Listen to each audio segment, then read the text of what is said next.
আসন্ন জাতীয় নির্বাচনের আগে আসন সমঝোতা নিয়ে নতুন করে উদ্বেগ দেখা দিয়েছে।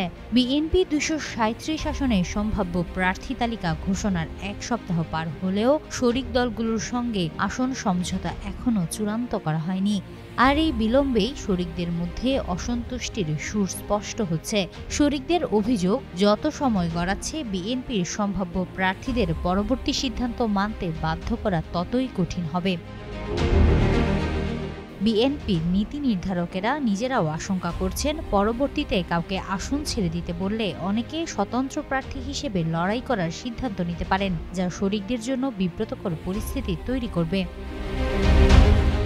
৩ নভেম্বর তালিকা ঘোষণার পর মাঠ জুড়ে যে নির্বাচনী উত্তাপ ছড়িয়ে পড়েছিল তা জোট সঙ্গীদের আরও চিন্তায় ফেলেছে। কারণ আলোচনা শুরুর আগেই প্রচার শুরু হয়ে যাওয়ায় শরিকরা মনে করছেন তাদের অবস্থান দুর্বল হয়ে পড়ছে। এই পরিস্থিতিতে বিএনপির লিয়াজো কমিটি বুধবার থেকে ধারাবাহিক বৈঠক শুরু করেছে।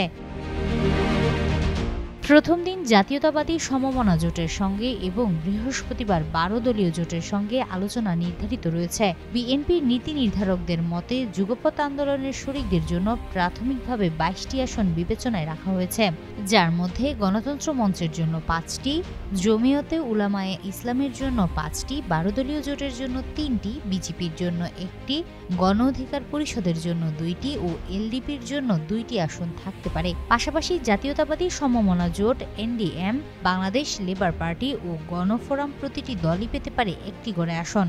দলীয় সূত্র জানায়, কয়েকজনকে মৌখিক ইঙ্গিত দেওয়া হলেও চূড়ান্ত তালিকা প্রকাশ করা হয়নি। আর যাদের বাদ পড়ার সম্ভাবনা রয়েছে তাদের ভবিষ্যতে উচ্চকক্ষের দায়িত্বে বিবেচনার কথাও ভাবছে বিএনপি। হিমাতুল জান্নাত, যুগান্তর নিউজ।